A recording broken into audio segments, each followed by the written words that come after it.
Chapter 5. On Monday, I sat squished between my mom and dad in the car. Fred and Billy Bob were driving us to the airport. My mom brought so many presents, lovingly picked from Mervin's. We had to take two cars.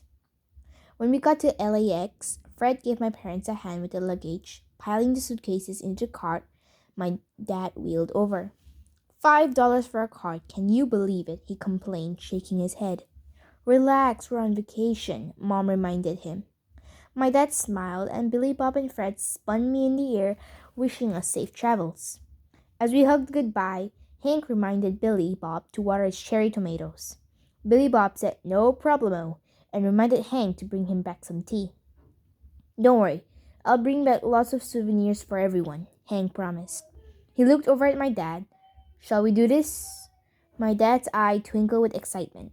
Let's do this. Laughing, my parents rolled our luggage cart into the terminal. We were on our way.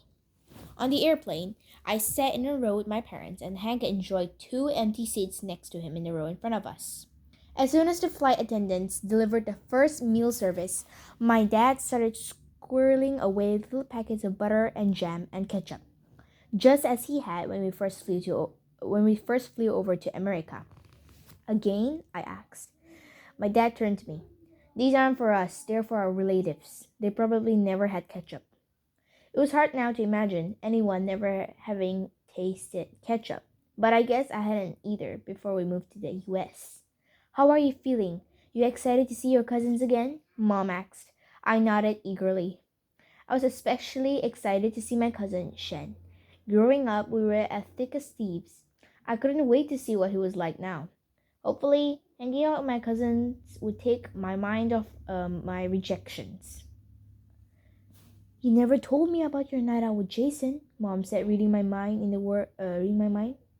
How was it? It was great. Was the restaurant good? Dad asked. It was fine, I said.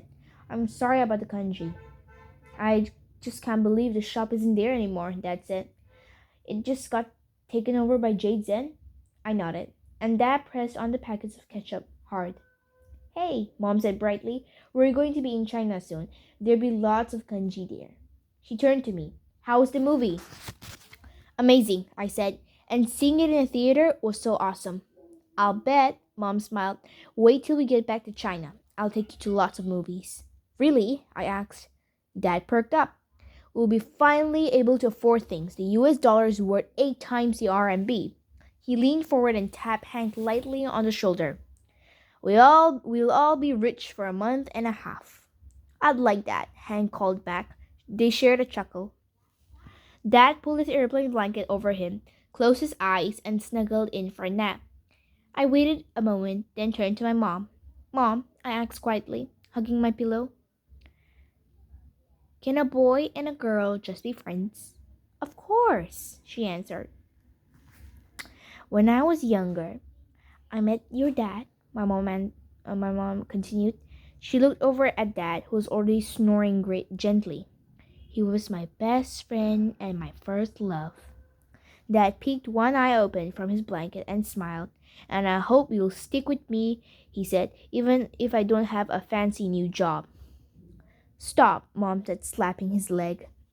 I smiled at my parents. 4 in-flight movies and a little over 13 hours later, we landed at Beijing Capital International Airport. We pressed our faces up against a tiny plane window, trying to get a view of my hometown. It was nighttime, so I couldn't make out the city too clearly, but I recognized the noodle-like roofs of the traditional Beijing hutongs as we touched down. I bounced in my seat in excitement. We're here, Mom declared, the corners of her eyes gleaming in the light. Can you believe it? We're actually home. My dad dabbed his own wet eyes while I repeated the word home in my mind. I hadn't thought of it as coming home. If this was home, what was the Calavista? Hank jumped up from his seat with a Polaroid camera. Eggplant, he exclaimed in perfect Mandarin, to the surprise and delight of all the passengers around us. Did I get that right? My mom gave him 2 thumbs up while Dad gathered up our carry-on luggage. I patted my backpack. All my presents for my cousins were in there. Hot Wheels, check. Jenga, check. And Twister, check. We were greeted by a blast of freezing Beijing winter air as we stepped off the plane, followed by the blow of the airport heaters as we hurried into the terminal. Mom walked so fast through immigration and customs, we had to run to keep up. At immigration, Hank had to go in the foreigner line, while I stood behind my parents in the Chinese national line. Even though we had US green cards, I didn't feel like a Chinese national. But standing in line, I looked around, and for the first time in forever, everybody looked like me. I fit right in. At the counter, the immigration officer took our passports and examined them. In Chinese, he asked me how old I was. 12, I said in Mandarin. He nodded. Are you guys coming back for good or for vacation? For vacation, I blurted. I glanced over at my parents just to make sure. They nodded. My mom chatted with the immigration officer while we waited. We've been out of the country for years, she said. In America. How is it there? He asked. It's, Mom searched for the right word, different than we expected, but we love it. Dad smiled. Well, welcome back, the officer said, handing back our passports. I grinned and ran ahead to find Hank at the luggage carousels. The airport cards in Beijing were free, so I grabbed one. Now that's what I'm talking about. Dad clapped his hands, grabbing two more. When the last of our suitcase was loaded up, my dad turned to my mom. You guys ready? He asked. Readier than we've ever been, Mom beamed. The four of us held hands as we walked out into arrival hall, pushing the luggage. My eyes scanned the crowd for my cousin Shen, and my heart thumped. Mia! A voice cried. I turned, and there was Shen, nose pressed up against the security gate glass, exactly where I left him 5 years ago. He waved wildly, and I laughed. It looked exactly the same and totally different. He had grown about a foot taller, and he had glasses now, with a mop of thick black hair and the biggest, most excited smile on his face. Shen! I screamed, running over. As we hugged and hugged, Shen said, Told you I'll be right here waiting for you.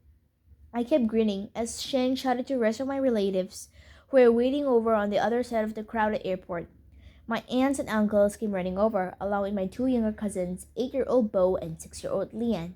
Gigi, they greeted me using the Chinese term for sister. Hi, Didi, I said, calling them the term for younger brothers. Thanks to the one-child policy, none of us had any siblings, so we were each other's brothers and sister. My mom burst into tears at the sight of her sisters, and they held one another for such a long time, we all wondered if they would ever part. Then one of my aunts noticed Hank. Who's this? Aunt Julie asked in Chinese. Ni hao, Hank greeted her, extending a warm hand. Wo shi Hank. My dad quickly explained that he was a good friend of ours. Huan Ying Hank, welcome to China, my Uncle Joe greeted him in English, beaming as he shook Hank's hand. It's a pleasure to meet you, Uncle Joe added. That he had to learn English for his job, so he's delighted to have someone to practice with. He's a senior vice president at his company now, Aunt Julie bragged. My other aunts and uncles all took turns shaking Hank's hand. Most of them couldn't really speak English, so I had to translate. I told them Hank co-owned the motel with us, and besides being one of the weeklies, he was also one of our best friends. Unfortunately, I got a term for co-owned wrong, saying co-children instead. Everyone laughed. Mia, you're Chinese, my Aunt Lan remarked. I guess that's what happens when you live in the US for 5 years, Aunt Julie said. She just needs practice, my mom said quickly. I'm sure after a couple of weeks she'll be native again. My face reddened. There was that pesky word again. I hadn't heard it for a while, but here it was, this time nagging me in my own hometown. My little cousin Lian reached up to try and touch Hank's hair. Whoa, easy now, Hank said, laughing as he wiggled out of the way. What are you doing? I asked Lian. Trying to touch his head, Lian giggled. His hair is so curly. I want to touch it too, Bohm chimed in, reaching up. You guys stop, I said, but they just kept jumping all over Hank. I blew at my bangs in frustration. When we were little, one holler from me and they'd behave. But now neither of them would listen. I looked to Shen for help, and finally he told him to knock it off with a few sharp words in Chinese. Leanne and Bro promptly dropped their hands. I looked at Hank apologetically. It's all right, Hank said. I'm sure they're just excited. Probably never seen an American before. Or a black person, Bo added in Chinese, which thankfully Hank didn't understand. I felt terrible. What had I done dragging Hank here? Stop, I warned. Cut it out and you should apologize. Leanne looked at me, hurt. Come on, you guys. Come on, you guys must be hungry, my Aunt Kin said, directing us towards the exit. The car is this way.